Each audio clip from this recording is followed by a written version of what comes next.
fintech, and blockchain ecosystem. All because I watch the Inside Blockchain show on Crypto TV Plus. Every Monday morning, Crypto TV Plus brings you news headlines of top stories, interview with an expert, and give you detailed market analysis to enable you make the right business moves.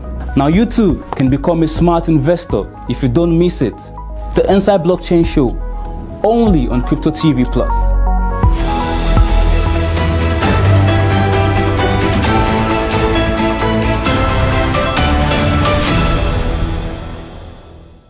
And welcome to Inside Blockchain, live on Crypto TV Plus. I am Bobby Ayadike. If you have been living in the crypto world for a while, you've likely heard of the term non-fungible token, or NFT. Non-fungible tokens are unique digital items with blockchain-managed ownership. Examples include collectibles, game items, digital art, event tickets, domain names, and even ownership records for physical assets. On today's edition of Inside Blockchain, we'll be taking a look or a deep dive into NFTs and its applications.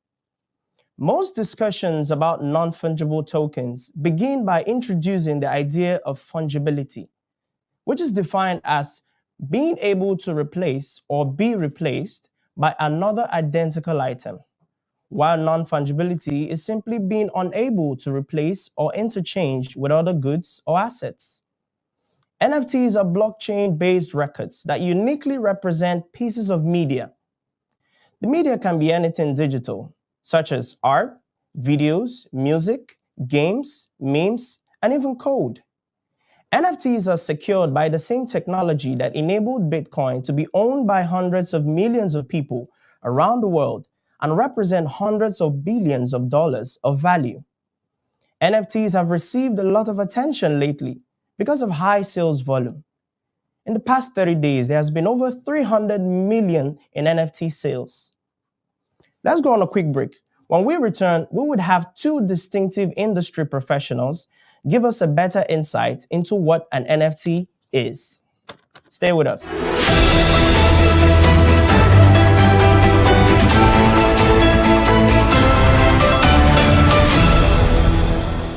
What does cryptocurrency actually mean? Who created Bitcoin? And how secure is the blockchain technology? Well, thanks to the innovative technology of the blockchain, which was created by Bitcoin creator Satoshi Nakamoto, what couldn't be done before suddenly became quite easy for everyone to do. And to show how revolutionary the blockchain technology is,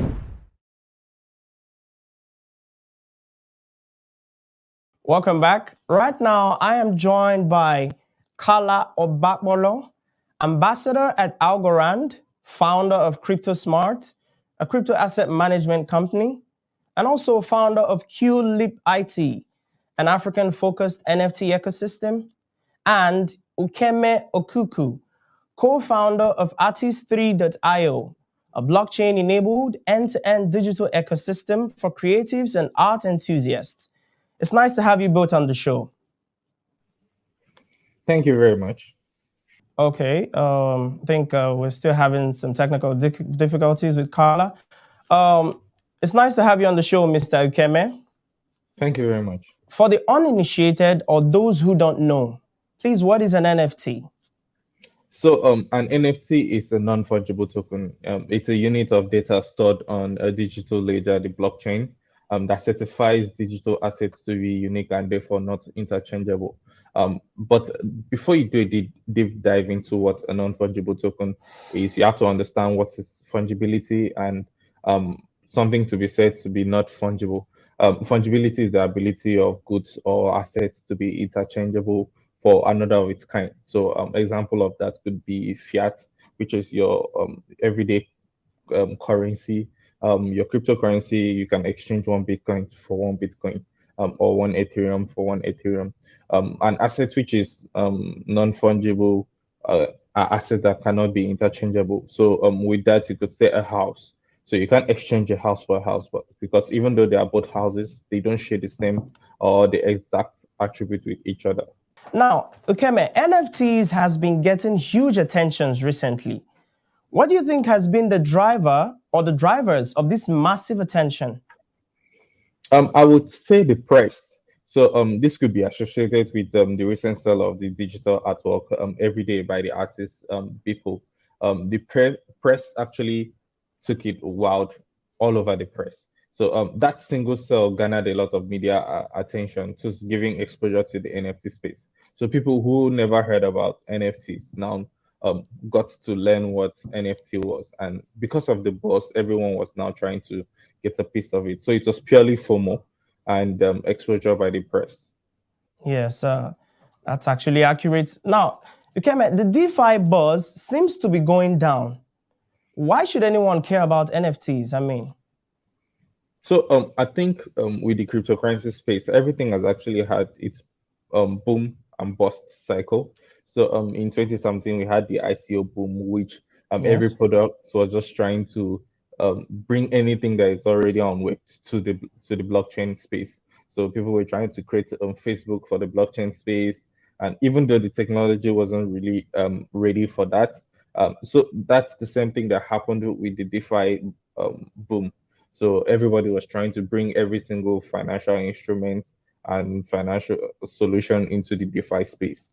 Um, so now I think what is actually happening is the same with the NFT. People are just trying to put anything they can lay their hand on an NFT. But at the end of the day, it's always the users who decide what they want to use the technology for. Yes, I agree with you. Now, quoting from what you mentioned earlier, you made reference to FOMO. What do you think, or what role do you think this has to play in the adoption of NFTs? So one thing about FOMO is, as much as a lot of us don't like it, it actually helps the space. So it acts as a way to bring in new users, not just new users. The users becomes evangelists of the technology. So the people who formed into cryptocurrency in 2017 made cryptocurrency popular to every other people. They stayed with or interacted with. So like in 2017, making reference to that, during the Christmas period, a lot of people shared their knowledge about blockchain to their family members when they went home for Christmas. So FOMO actually helps, even though it hurts the industry, but at the same time, it also helps in giving exposure to whatever technology we are trying to push out there. All right, okay, man, let's go on another short break. More to come. Stay with us. This is the face I make when I buy a shitcoin. Hold on. Hi! In the crypto world, there are a lot of slangs used by crypto experts, and one of them is shitcoin. So what is shitcoin? A shitcoin is a slang for a coin that has no value, and it's basically worthless.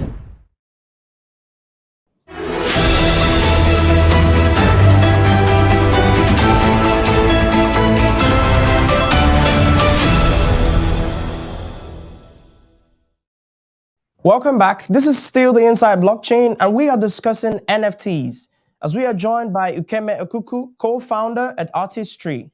So Ukeme, this question goes to you. People have been talking about NFTs not being real or having no real value. What do you have to say about this? So when people talk about NFTs not having real value, I always like to understand where they're coming from. Because is it because it's on the blockchain, or is it because it's digital? So a lot of people I've spoken to say it's because it's digital, that digital art has no meaning. I could take a screenshot of it and send it to someone else. But then the screenshot is not actually the art. So the same thing applies with real world art. So you have the Mona Lisa painting. I can get an artist to replicate the Mona Lisa painting, but it doesn't still get the same value as the original Mona Lisa because it wasn't painted by the artist Picasso. So for real world art, you have to hire an authenticator to authenticate if that art is the original one. That is when the value is now placed on the art. So same thing applies with the blockchain space, but now you don't need a middleman or a third party to do that. The blockchain actually works as the authenticator. So with that, the value of the art is now attached to the art everywhere it goes. I think right now we're joined by Carla Obakbolo. She's been having some technical difficulties connecting. Carla Obakbolo is an ambassador at Algorand, founder of CryptoSmart, a crypto asset management company, and also the founder of QLip IT, an African-focused NFT ecosystem. Carla, it's a pleasure to have you on the show with us. Okay, thank you so much. Thank you so much for having me. Oh, yeah, it's a pleasure to have you on the show. So, Thank Carla, this question goes to you. For the uninitiated or those who do not seem to know, can you help us make sense of what an NFT is? Okay, thank you. All right. NFTs are basically tokenization of real life assets. They are it's like having something that's real, like in the real world, and then having that thing exist in the blockchain world. Okay, that's the easiest way to understand it, because they are more than art. The reason a lot of NFTs are attached to art at the moment is because art is beyond just okay aesthetics. It's beyond something looking beautiful. When you're looking at art, you also have to look at verification. Okay, who created this art? Who is the person behind it? And why does it hold value? Basically, right? If you look at the various arts that have existed in our history, one of the most popular one is the Mona Lisa, and it's sold and resold for millions of dollars, even its replicas too. When you look at the cost for creating that art, you can't really quantify it. Why? Because of the human nature there. If you're going to say, oh, the brush is this amount, the canvas are this amount, and some other things are this amount, and you put the cost of the time of that artist into it, and you say, okay, this is the amount. Then what about the knowledge of the artist? What about his aesthetic gift? Can you place a money on that? Can you place a money on what he forgoed, the time that he left to focus on that art? And then can you place a money on the backlog of experience he's built, right? That's why you can't really quantify art. You can't say, okay, this is the price each art should be sold. It is dependent on who the artist is. Now, the issue of verification, if, say, Van Gogh was still alive today and he created an NFT, you can verify that it's his own, right? Because of how it will come from, because of the blockchain information, the metadata that would be in that NFT, that would be embedded in that NFT, right? You can verify that this is Van Gogh's own, and if anybody buys it, that like this NFT comes from Van Gogh, and if anybody buys it, you can trace the history of that NFT. You can't really do that today with with real world, that physical art, right? And the process of doing all of that has to go through a lot of middlemen and museums and art galleries and stuff. So the artists don't really get so much in return, right? Another thing also is that with NFTs, royalties can be keyed into the sales of certain artworks. So royalties, if Van Gogh sells his NFT and it keeps getting resold for like 3 years, 4 years, 10 years, he keeps getting back those royalties. You can't really have that with on like in with physical art, with all the process and all the middlemen and everything. So that's just looking at it from an artist Yes, yes, standpoint. yes. When you look at Okay. it from a technical, Sorry to cut you short there, Carla. I think another thing we need to actually understand is the huge attention, the massive attention that NFTs have been gaining. What would you say are the drivers of this massive adoption? okay, the drivers are basically the artists. We saw a lot of influencers came to the NFT space. Okay, apart from top music artists like the likes of Jay-Z and top sports artists like Mm-hmm. from the news I heard, Messi is gonna have his own collectibles, right? When you look at it from the other aspect, a lot of people are just looking at this is an influencer and fans are going to get their NFTs. But let's look into the future. What if an upcoming artist sells his NFT? And in 5 years, I always use this example. We have a lot of Nigerian African artists that are new, right, that are coming up in the space. Let's say they release their NFTs this period and their fans buy it, right? Go into the future, 5 years, 15 years from now, this guy is a top shot. He has, in Nigerian terms, blown. He's now more international than he is now. If I, as a fan, was just holding his NFTs for because I'm being a fan, In 2 years or 3 years, when his career increases, the value of that NFT increases. That's tokenizing his career. That's him tokenizing his career as a music artist. And that's me earning just by being a fan, right? Owning a piece of an artist experience. Right. That's why I said that NFTs are tokenization of real life assets, whether that asset be virtual or whether it is a physical asset like lands and properties and real estate or stocks and bonds, or whether that asset be a virtual asset like the experience you have in a concert or the careers of certain artists, right? So the people who are pushing this right now at the moment are mostly artists, and then the fans of those artists. Like, I'm a Marvel person. I really like Marvel. You put DC Comics and Marvel, I'll take Marvel. So if the NFTs for Marvel, I'm gonna buy because I love Marvel, not really because there's this direct, like I said, you can't place the value on art. You can't place a monetary value on art or experience. Beauty is in the eyes of the beholder. So if I'm a comic collector, it's because I am a comic collector. I just want to collect art, right? So when I hear that, oh, they are blockchain tokenization of this same comic in real life that I might not be able to purchase, but when I purchase them on the blockchain, they hold the same value because I said tokenization of real life assets, right? The only difference is that they exist on the blockchain. And digital today we use digital money. You don't have to touch money for it to be physical, for it to have value. You don't have to physically, touch the cash for it to have Yes, value. It's on the I blockchain. agree with you on that. Sorry to cut you short, Carla. Mr. Okeme, are you still with us? This question goes to you. Seeing the huge amount of NFTs are getting bought for, lots of people are talking about NFTs being a tool for money laundering. What can you say about that? So people are always using money laundering as an excuse to actually badge any new technology, especially in the blockchain space. So they've been saying that about cryptocurrency. They've been saying that about almost every other thing we have in this space. So money laundering can be done with other assets, and I don't think NFT right now has enough volume for that. So as at the last, I think 6 months, we've had only $300 million worth of NFC transaction, and that's too small a liquidity size for money laundering. The banks are doing way bigger amounts. The best way of doing money laundering is using fiat, which is not trustable. The NFT is trustable because everything is shown on the blockchain. So I don't always take that argument serious when they talk about money laundering via NFT. Carla, are you still there with us? Okay, yes, I am. I'm still here. Okay, so now this question goes to you. The decentralized finance or DeFi buzz seems to be going down. So why should anyone care about NFTs? All right. Okay.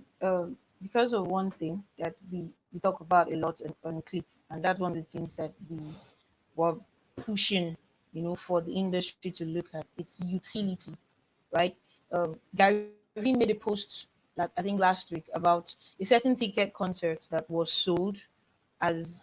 I mean, when you go on eBay, you see artists, various collectibles from artists being sold for huge amounts of money, and these royalties don't get back to the platforms that they created it on.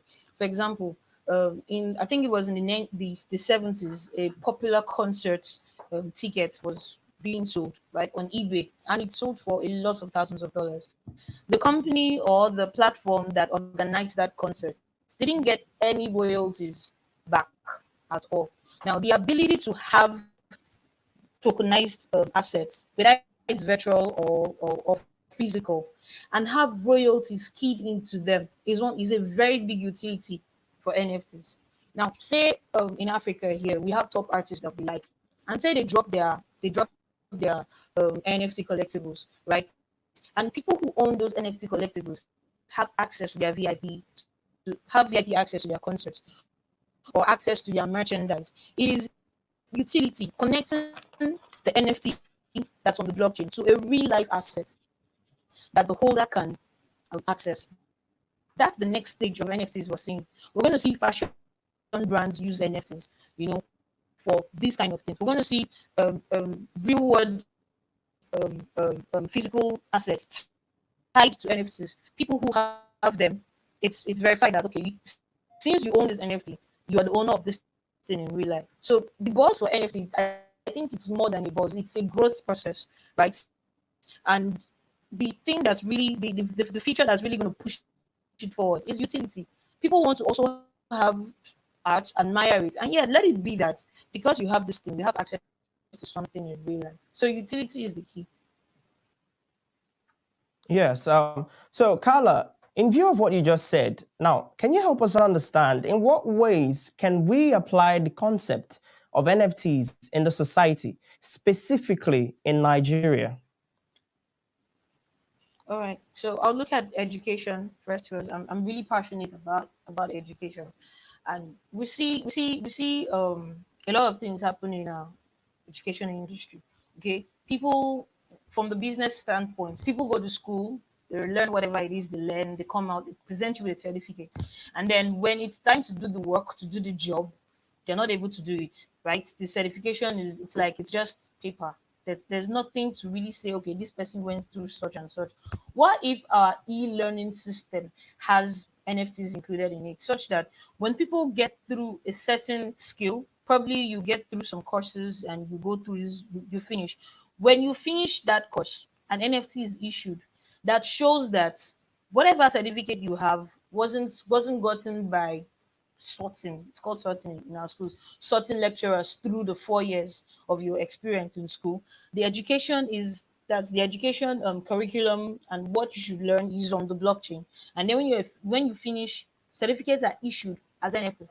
That way, companies can trust that okay, if these guys have this certificate, yeah, this their experience or their knowledge can be verified, right? So that's one aspect for education. The other aspect is in also real estate. Okay, so we've had even in our legal aspects for legal activities, documents, legal agreements can actually be NFT'd, can be made into NFTs on the blockchain. If somebody has a land 100 years ago, that's okay.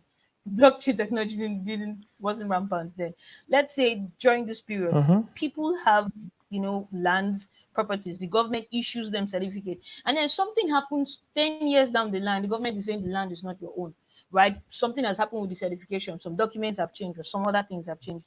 What if those documentations that were issued you were actually done issued as NFTs, right? It's on the blockchain, it's verifiable. If anybody's going to make any change to it, the person who is holding the NFT can be aware, right? Because it's being run through the blockchain. But only looking at this alone, it's looking at the current state of our country. I think it will take some years for this to come to light. But it's one of the solutions that NFTs can bring, apart from art and fan loyalty. Now, Ukeme, the same question goes to you. In what ways can the concept of NFTs be applied in the society, in the Nigerian society, to be precise? Okay, I think we would see NFTs being used in the gaming industry, sports, media, entertainment, real estate, and even educational sector. So, Conversity Blockchain Hub in Abuja has a product called BitCert, which is for school certificates being authenticated on the blockchain. It could be used for fundraising, like what we are doing. We have a product we are working on called Incubate, which helps animation studios and game studios issue NFTs as a fundraising mechanism. So they sell the NFTs, raise money for their production, and then they pay royalties to NFT owners. So I'm actually looking forward to a great way of people using NFTs. So even with land titles being authenticated on the blockchain, school certificates, like I previously mentioned, and entertainment industry, like I mentioned, animation studios, musicians selling maybe their tracks as NFTs to raise funding for publicity or marketing. Gaming, where the digital assets in games are being sold as NFTs, so players can trade it with each other.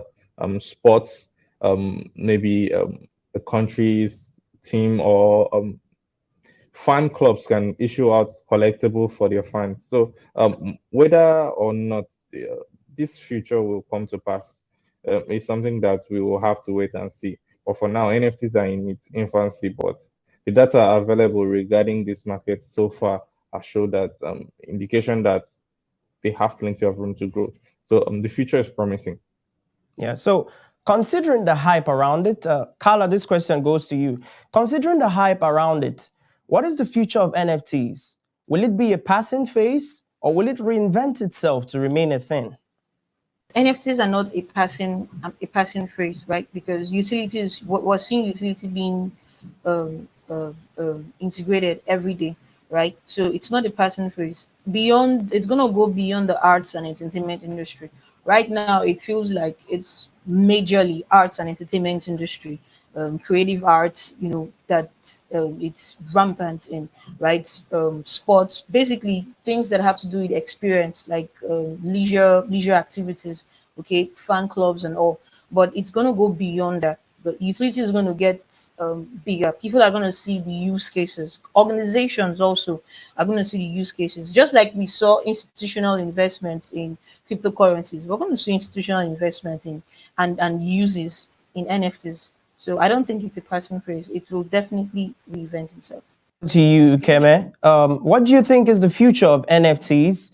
Will it be a passing phase or will it last a lifetime? So as every technology that we have had to see in our generation, I think NFT is here to stay. So we'll have the boom cycle and the bust cycle, but then people who are actually building real world use cases are actually working. And you know, as they say in the crypto space, people build during the bear market. So right now it's all about hype and FOMO, fear of missing out. But I think NFT is here to stay. Same way blockchain came and it's still here. DeFi is here. NFT is here to stay. Thank you, Carla and Ukeme. It was a pleasure having you both on the show today. Thank you. And that will be all on today's program. You can get more market updates and all the happenings captured in the world of blockchain and cryptocurrency on our website, cryptotvplus.com.